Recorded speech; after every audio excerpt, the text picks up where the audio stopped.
ecological succession. The various terms in ecological succession. ठीक है, right?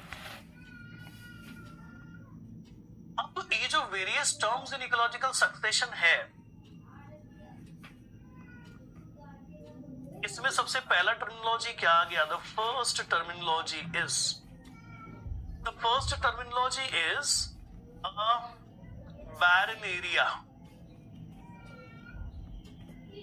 barren area.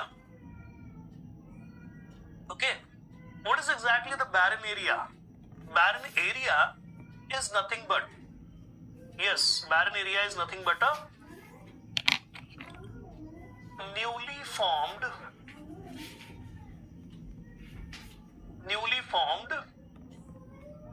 area, या हम कह रहे हैं the area which is not having any kind of community. Barren पूरी तरह से खाली है, newly formed area, barren area. और the area which is also called the nude area. What do you mean by nude area? The area which is not having any life form on it, right? That is. आगे बढ़ते हैं. अगला जो term फिर आया था बैरन area के बाद, that was a pioneer community और स्पीशीज, है ना? आप दोनों में से कोई भी टर्म यूज कर सकते हो, कम्युनिटी या फिर आप इसे को स्पीशीज भी कह सकते हो. और मेरी बातें ध्यान से सुनते रहो, आपके सारे क्वेश्चंस का जवाब मिल जाएगा. ठीक है? पायनियर कम्युनिटीज क्या होती है? Pioneer communities means we are mainly talking about the first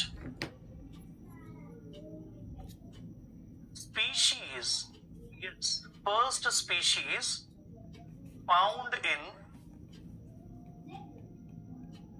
barren area. जो भी barren area है, उस barren area के अंदर जो सबसे पहली स्पीशीज पाई गई या सबसे पहली कम्युनिटी बनी, उसी को हम कहते हैं. ठीक है? मैं चैट फिर से बंद कर रहा हूं. आप लोग बहुत सारा डिस्टर्बेंस क्रिएट करना शुरू कर देते हो और मैं कह रहा हूं कि आपको सारी जानकारी मिलेगी. Just focus on the session. और अगर आपको इतनी ही चिंता होती है तो बेटा टाइम से आप सेशन को ज्वाइन कर लें. क्यों आप आधे घंटे देरी से आ रहे हो और ये क्वेश्चन पूछ रहे हो कि कितना पेज हुआ है? ये आपकी लापरवाही दिखाती है. It is not good habit. Please change it. Okay?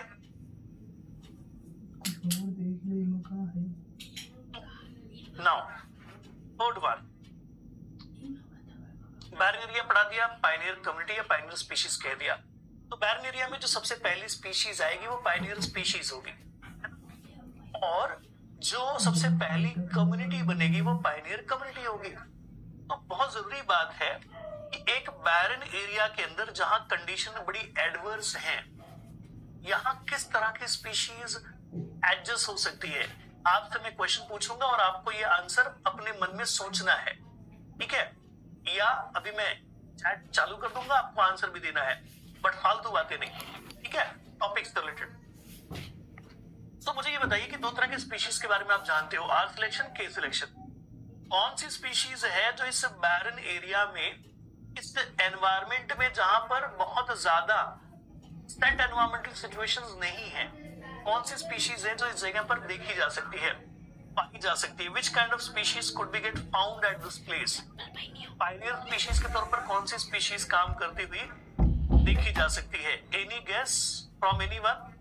Which kind of species could easily utilize the barren area for their survival? यहाँ कोई स्पीशीज नहीं है, कोई कंपटीशन नहीं है, कुछ नहीं है. कौन से प्रकार की स्पीशीज? तो ध्यान रखें, इस बार एग्जाम में क्वेश्चन भी आया था कि आर सिलेक्शन स्पीशीज जो है वही होती है most of the time what? Pioneer species, है ना? क्यों? क्योंकि ये इस प्रकार के एनवायरमेंट में पाई जा सकती है. ऐसा एनवायरमेंट जो सेट नहीं है, इनकी रेंज ऑफ टॉलरेंस काफी ज्यादा है. कोई भी कंडीशन होगी, they can tolerate it. Okay, they can easily tolerate it. So correct answer. Now the third terminology was serial communities. What are the serial communities? Serial communities का मतलब हुआ intermediate communities. Yes बेटा, intermediate communities. ये ध्यान रखिएगा. What do you mean by intermediate communities? Intermediate communities से हमारा मतलब है the communities which was get observed between the pioneer and a climax. Pioneer और climax के बीच की जो communities आई और रिप्लेस हो गई है ना, उन्हीं को कहते हैं serial communities. It could be serial stage 1, 2, 3 और more than that.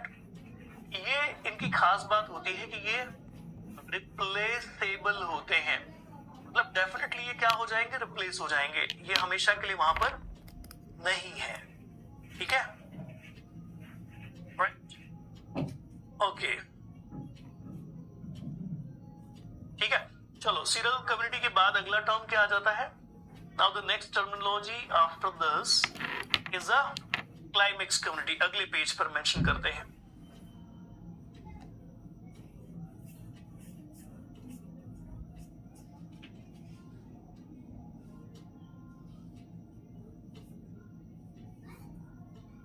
चलो जल्दी जल्दी बता दो कितना हो गया. Point number 4.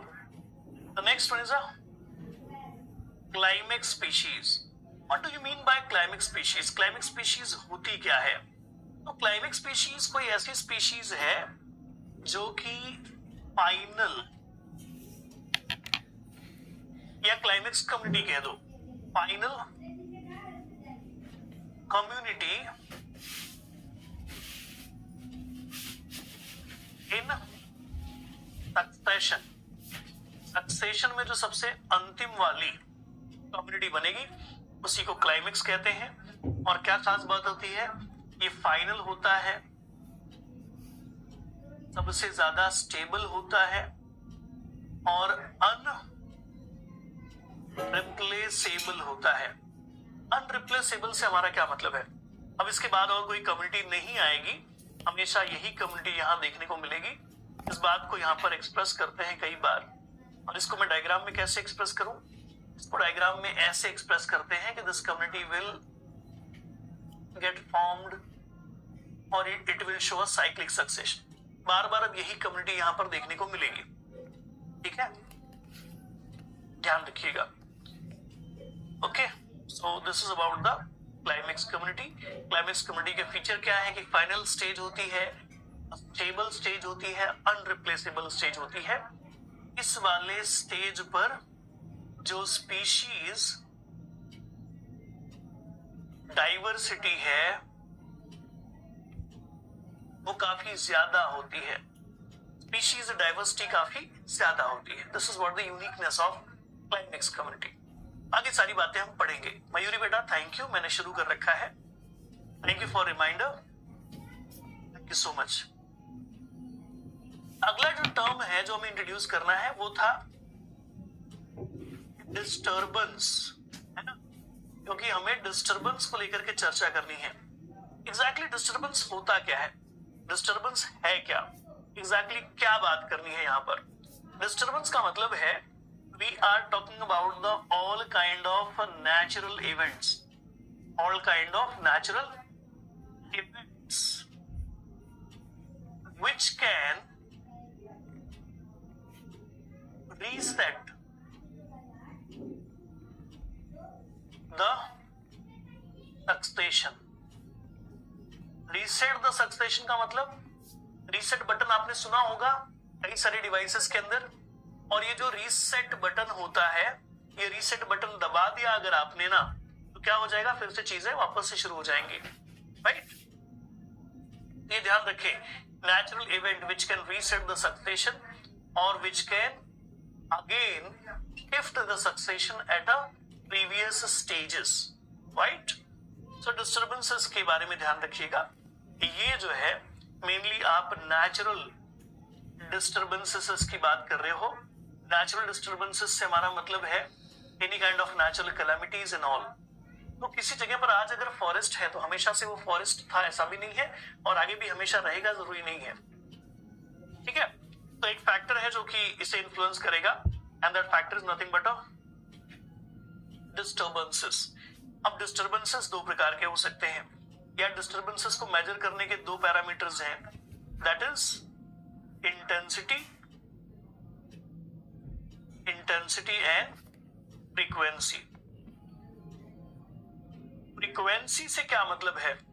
इंटेंसिटी से मतलब है वो कितना ज्यादा सीवियर था, मेनली रिलेटेड विद एम्पलीट्यूड। क्या था एम्पलीट्यूड? क्या था मतलब कितना घातक था। सुनामी आई लेकिन सिर्फ किनारे साफ करके चली गई, या फिर वहां की बहुत बड़ी आबादी को तबाह कर दिया, इसे कहते हैं इंटेंसिटी, एम्पलीट्यूड। ठीक है, ओके। नेक्स्ट वन, फ्रीक्वेंसी क्या होती है? फ्रीक्वेंसी मतलब अकरेंस, रेट ऑफ अकरेंस, कितनी बार हो रहा है, इसे कहते हैं बेटा फ्रीक्वेंसी।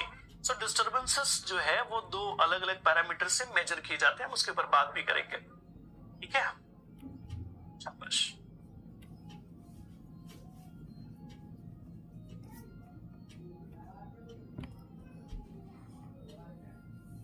आपके जो भी क्वेश्चन रहेंगे मैं लास्ट में उन क्वेश्चंस को लूंगा, डोंट वरी।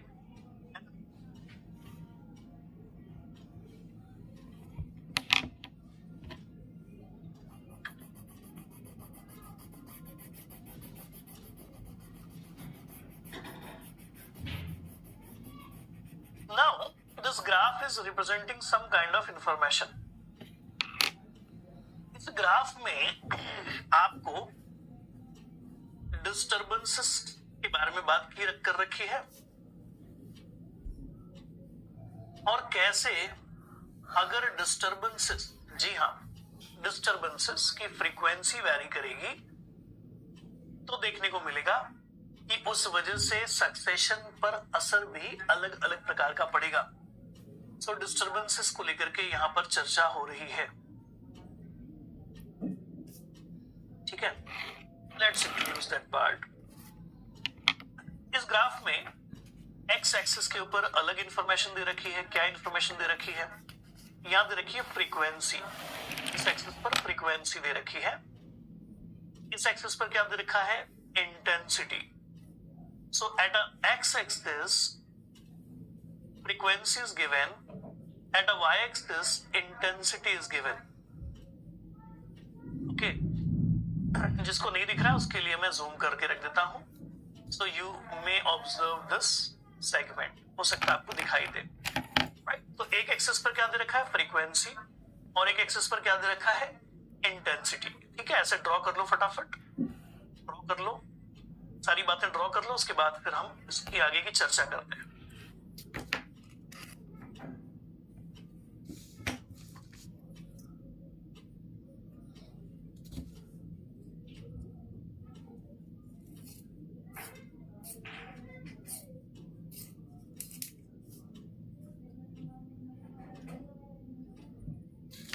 खुश, आगे बढ़ते हैं।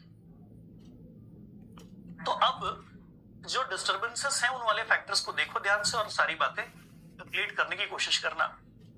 इस तरफ डिस्टर्बेंसेस बहुत ही लो है, और जैसे ही आप एक्सिस पर आगे बढ़ते हो हाई हो जाता है।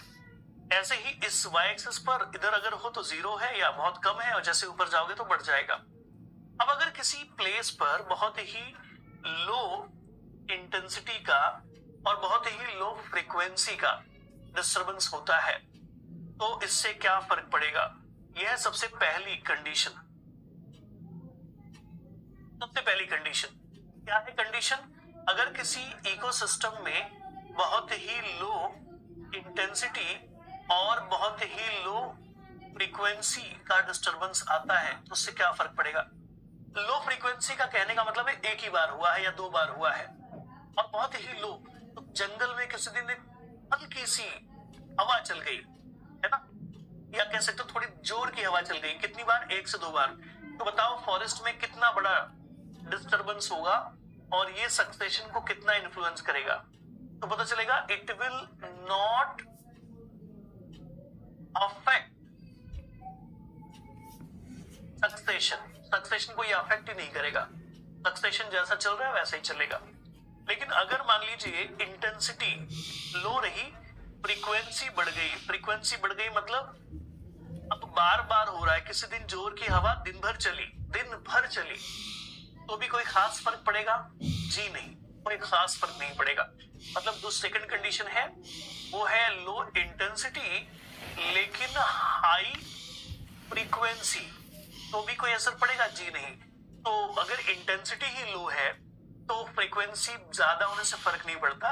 एक किसी जंगल में दिन भर जोर की हवा चली तो कोई खास नुकसान नहीं होगा, it will affect very little bit, या फिर शायद ना हो।